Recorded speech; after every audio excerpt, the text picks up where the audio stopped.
ओम शांति। प्यारे भाइयों बहनों, आज 11 मार्च 1971 की अव्यक्त मुरली सुनेंगे हम। मुरली का हेडिंग है परिस्थितियों को पार करने का साधन स्वस्थिति। व्यक्त में रहते अव्यक्त स्थिति में रहने का अभ्यास अभी सहज हो गया है। जब जहाँ अपनी बुद्धि को लगाना चाहे तो लगा सके।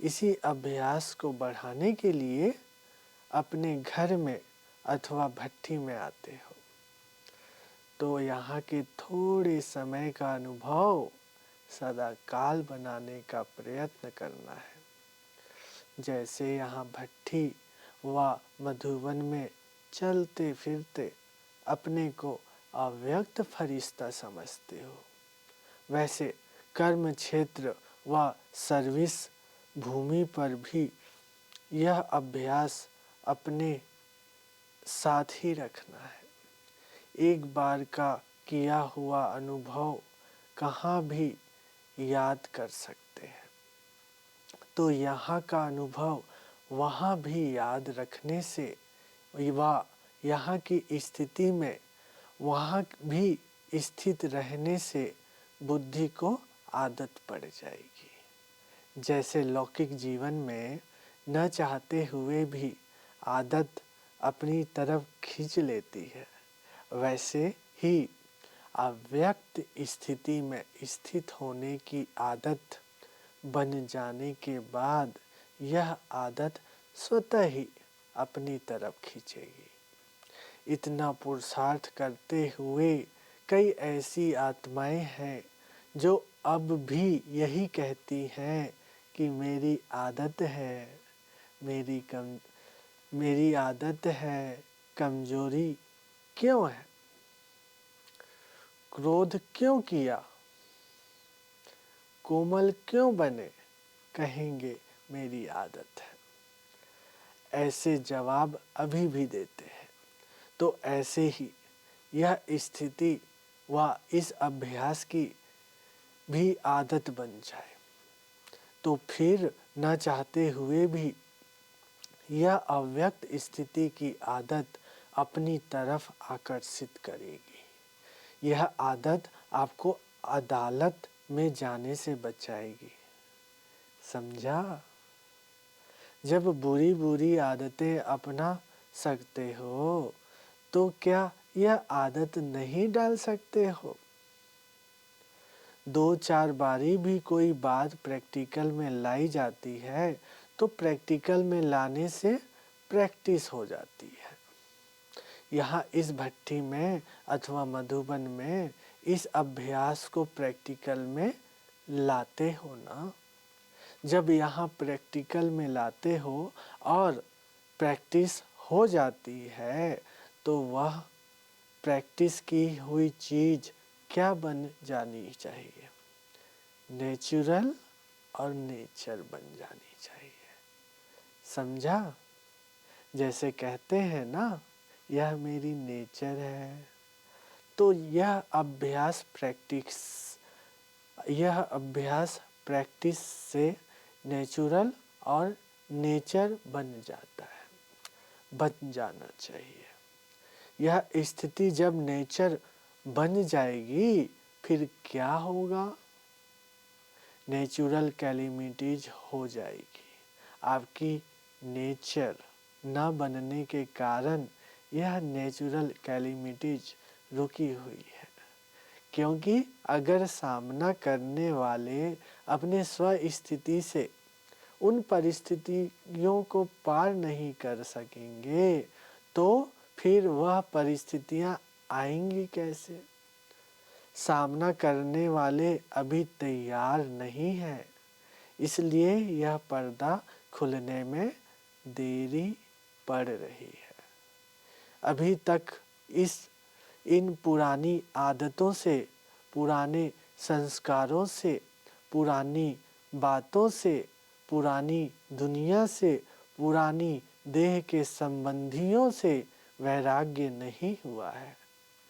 कहाँ भी जाना होता है तो जिन चीज़ों को छोड़ना होता है उनसे पीठ करनी होती है। तो अभी पीठ करना नहीं आता है। एक तो पीठ नहीं करते हो, दूसरा जो साधन मिलता है उसकी पीठ नहीं करते हो। सीता और रावण का खिलौना देखा है ना? रावण की तरफ सीता क्या करती है? पीठ करती है ना?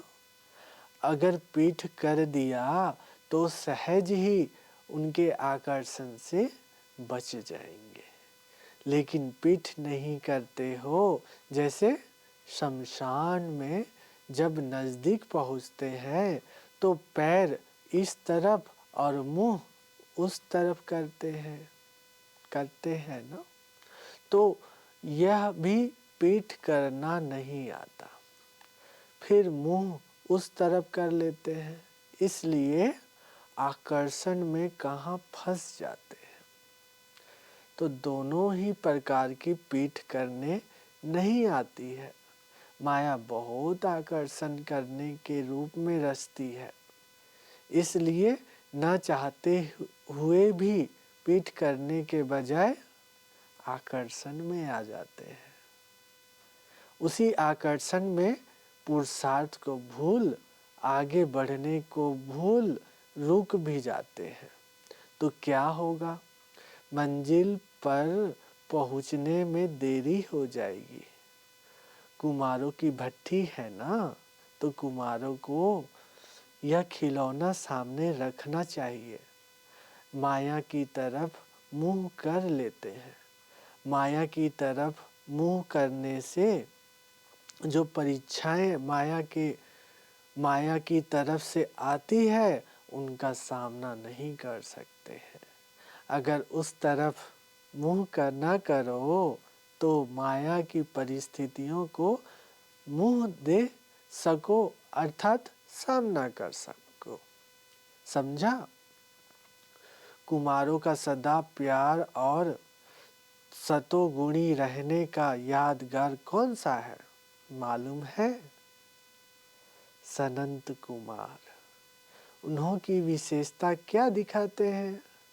उन्हों को सदैव छोटा कुमार रूप ही दिखाते हैं। कहते हैं उन्हों की सदैव 5 वर्ष की आयु रहती है। यह प्यूरिटी का गायन है। जैसे 5 वर्ष का छोटा बच्चा बिल्कुल प्योर रहता है ना, संबंधों के आकर्षण से दूर रहता है। भले कितना भी लौकिक परिवार हो, लेकिन स्थिति ऐसी हो जैसे छोटा बच्चा प्योर होता है। वैसे ही प्योरिटी का यह यादगार है। कुमार अर्थात पवित्र अवस्था। उसमें भी सिर्फ एक नहीं, संगठन दिखलाया है। दृष्टांत में तो थोड़े ही दिखाए जाते हैं। तो यह आप लोगों का संगठन प्यूरिटी का यादगार है। ऐसी प्यूरिटी होती है जिसमें अपवित्रता का संकल्प व अनुभव ही नहीं हो।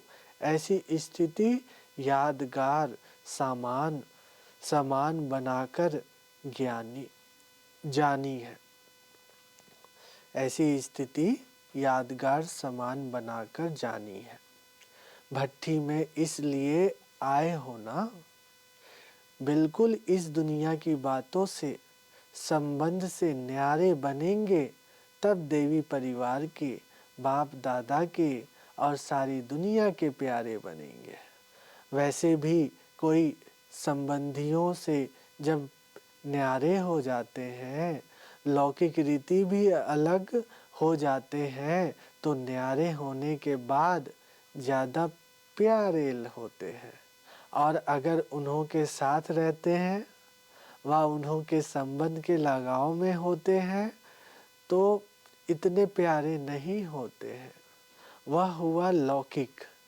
लेकिन यहाँ न्यारा बनना है ज्ञान सहित। सिर्फ बाहर से न्यारा नहीं बनना है, मन का लगाव ना हो। जितना जितना न्यारा बनेंगे उतना उतना प्यारा अवश्य बनेंगे। जब अपनी देह से भी न्यारे हो जाते हो तो वह न्यारेपन की अवस्था अपने आप को भी प्यारी लगती है। ऐसा अनुभव कब किया है? जब अपनी न्यारेपन की अवस्था अपने को भी प्यारी लगती है तो लगाव से न्यारी अवस्था प्यारी नहीं लगेगी। जिस दिन देह में लगाव होता है, न्यारापन नहीं होता है, तो अपने आप को भी प्यारे नहीं लगते हो, परेशान होते हो। ऐसे ही बाहर के लगाव से अगर न्यारे नहीं होते हैं तो प्यारे बनने के बजाय परेशान होते हैं। यह अनुभव तो सभी को होगा। सिर्फ ऐसे ऐसे अनुभव सदा काल नहीं बना सकते हो। ऐसा कोई है जिसने इस न्यारे और प्यारेपन का अनुभव नहीं किया हो? अपने को योगी कहलाते हो। जब अपने को सहज राजयोगी कहलाते हो तो यह अनुभव नहीं किया हो। सहज राजयोगी कहलाते हो तो यह अनुभव नहीं किया हो, यह हो नहीं सकता। नहीं तो यह टाइटल अपने को दे नहीं सकते हो। योगी अर्थात यह योग्यता है, तब योगी है। नहीं तो फिर अपने परिचय में यह शब्द नहीं कह सकते हो कि हम सहज राजयोग की पढ़ाई के स्टूडेंट हैं। स्टूडेंट तो हो ना। स्टूडेंट को पढ़ाई का अनुभव ना हो, यह हो नहीं सकता। हाँ, यहाँ जरूर है कि यह जरूर है कि इस अनुभव को कहाँ तक सदाकाल बना सकते हो, वह अल्पकाल का अनुभव करते हो, यह फर्क हो जाता है।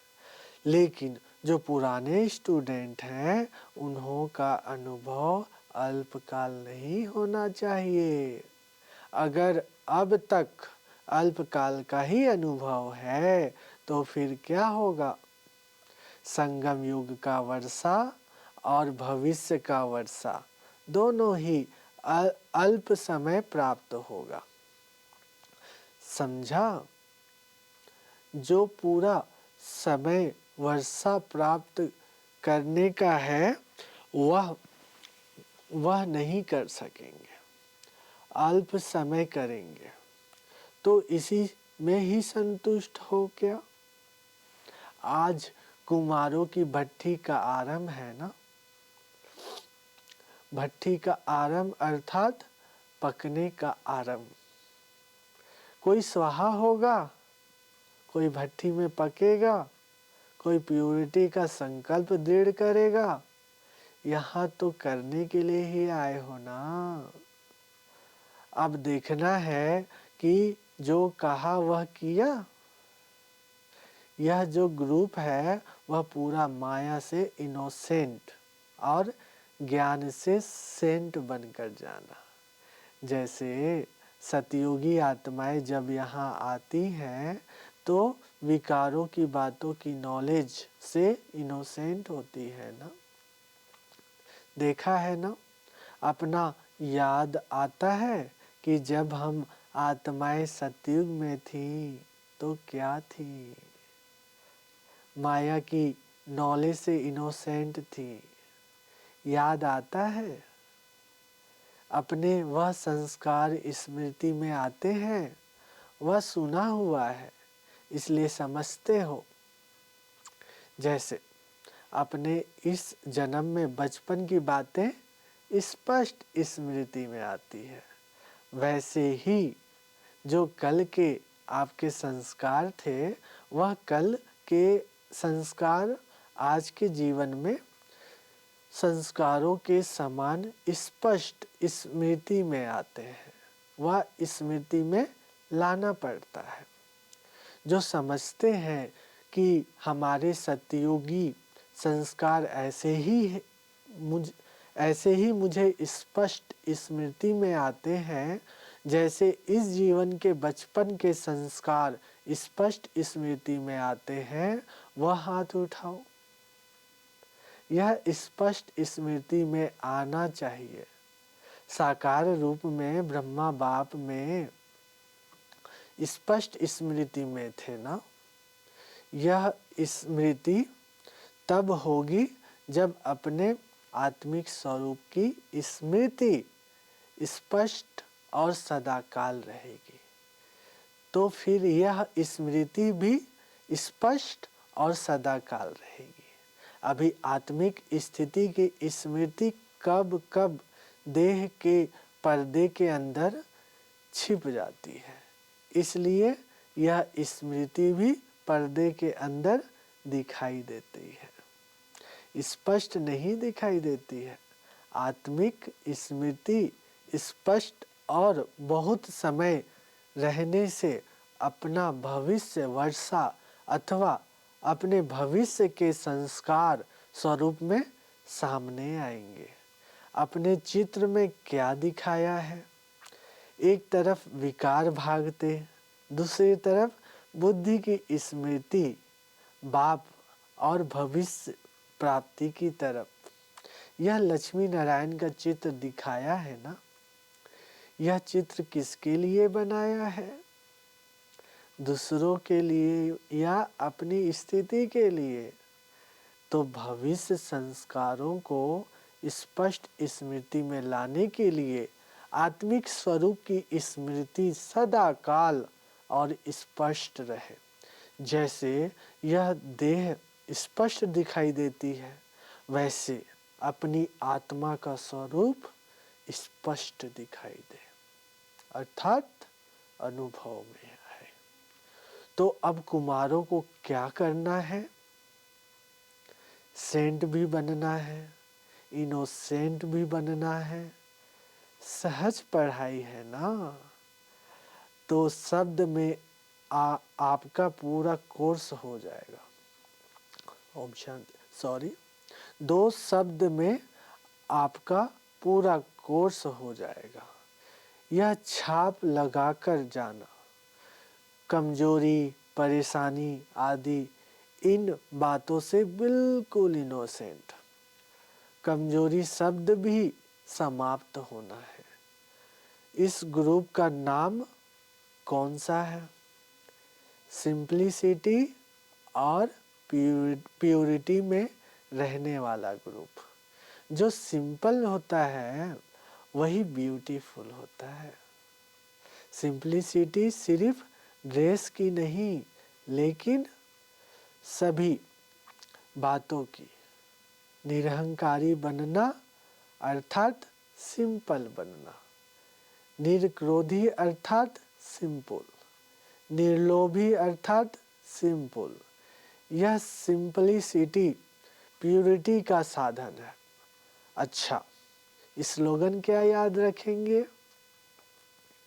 कुमार जो चाहे सो कर सकते हैं। जो भी बातें कहो वह पहले करेंगे, दिखाएंगे, फिर कहेंगे। पहले करेंगे नहीं, पहले करेंगे, दिखाएंगे, फिर कहेंगे। यह स्लोगन याद रखना। अच्छा, ओम शांति, ओम शांति।